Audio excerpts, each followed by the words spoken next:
He's called Britain's most wanted artist, and he quite likes that title. The graffiti artist Banksy has been doing his thing for the past 10 years or so now. And although he's now become quite well known for his witty and often subversive work, who he actually is remains a closely guarded secret. Recently he's been branching out from his night raids with a spray can. He had a gallery show last month, and this week a new posh book is going to be published of his collective works. It's called Wall and Peace.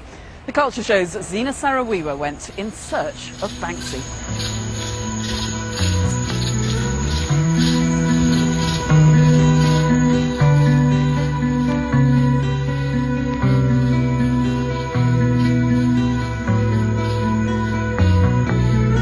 Hello, what's your name? Whether you're looking for Banksy or looking for his art, I found the same principle applies.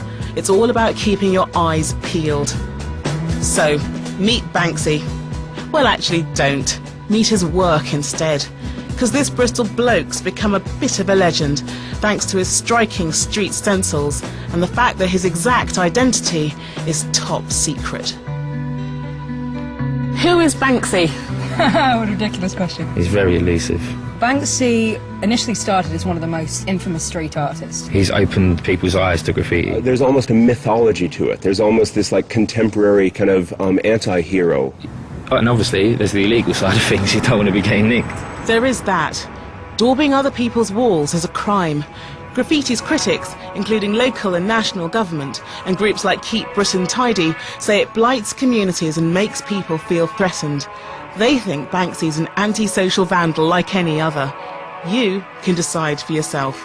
His work appears on walls worldwide, though East London, Bristol and Brighton are good places to start looking. The moment you see a Banksy, Rats, even if he doesn't sign it, anarchistic ideas. you know that it's a Banksy. Seeing two policemen kissing, Very tongue-in-cheek. that is wicked. Recently, Banksy's been working on a more legitimate surface, canvas, remixing familiar images. Warhol's Marilyn becomes Kate Moss. Van Gogh's sunflowers have wilted. And there's been an incident in Monet's garden. The artist's showing them off tonight amidst all the elements of a real art event. A buzz in the air, queues down the street, and a good measure of live rodents. It's a rare event that Banksy actually has a gallery show. I want to find out if he's here amongst the invited guests and the invited rats. What's your name? Dave. Dave, is it? It's always good to have a sense of mystery, man. Yeah, it's just like you. Him, maybe. I think he could be Banksy. What's your name? Banksy. We're trying to find Banksy. See, I reckon it's going to be a little bit difficult with a camera, maybe. Indeed. If Banksy is around here, no one's telling. But the more I see, the more I want to know what the man behind all this is like. So me and the team are pushing for an interview. We've been talking to Banksy's people for days, and they finally told us the score. I've got to send him my questions on an email. He wants to record his answers, scramble his voice, and send them back to me. So then, off to work. I'm not certain I'll get a response from the man himself. A broadcast interview with Banksy is virtually unheard of. But eventually, a package arrives for me with a rare freehand Banksy and a note with a helpful hint. The audio has been mashed up nice, so it may require subtitles. And a slightly neurotic plea. Don't stitch me up. Thanks. Thanks. Time for a walk and a good listen. Banksy didn't answer all my questions, and we can't be sure this is his voice. But what you hear next is what I was sent. Why do I want to stay anonymous? Well, I have a few problems with the old bill, and I don't really like the attention, and I'm ugly. I started painting graffiti when I was 13 or 14. I started stenciling because I was very slow at painting freehand. Stencils are good because you can make a very detailed painting in 30 seconds and just be gone. If you're going to damage someone's property, it's good to show some dedication to it. Just slapping it up feels a bit rude, I think. Do I have a problem with authority? I suppose so, but then if my house got broken into, I wouldn't call it anarchist cooperative fail. I use cops in the paintings because they're symbolic. It's not necessarily about the cops themselves. It's about hypocrites and liars and people who lecture you on how to behave. But try painting that inside 2 minutes on a street corner. There are few certainties in Banksy land, but one thing's clear. This man has got a big thing about rats. Where he goes, they go. I think he came into my shop one day because about 20 minutes later we had a big rat's head outside. I love rats. They've invaded everywhere, from like the lowest place in the city to the highest, like Buckingham Palace. To me they represent like the triumph of the little people and the unloved over everything else. I started painting them a few years ago when I got into the idea that everything you paint on the street, it should be something that could actually be on the street.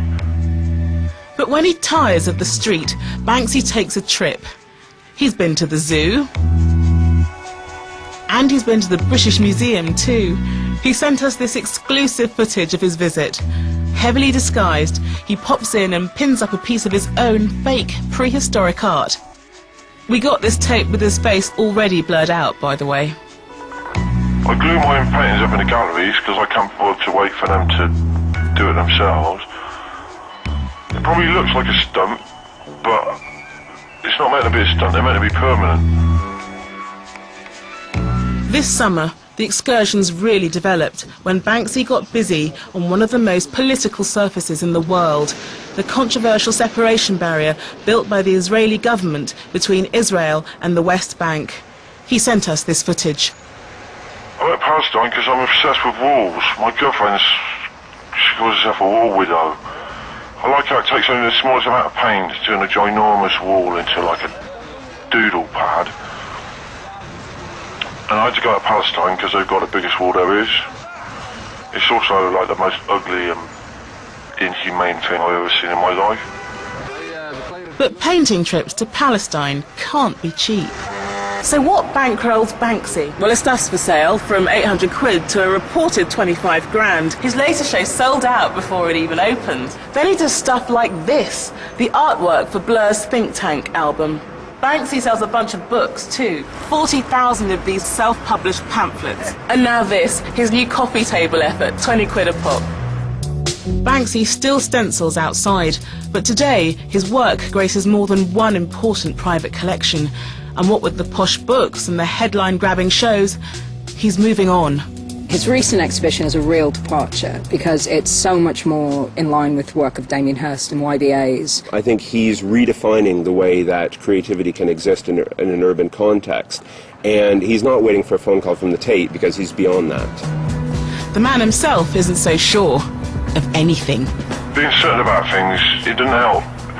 Basically, we're fish that crawled out of a swamp and learned to walk and talk and play football. So being sure of anything is totally ridiculous. Well, that's the way he sees it. Banksy's been conspicuous by his absence in my life over the past few weeks. But listening to him, looking at his work, I do feel I've got a real sense of who he is. I've kind of given up on actually finding him and meeting him in person, though. Unless, that is, I've met him already.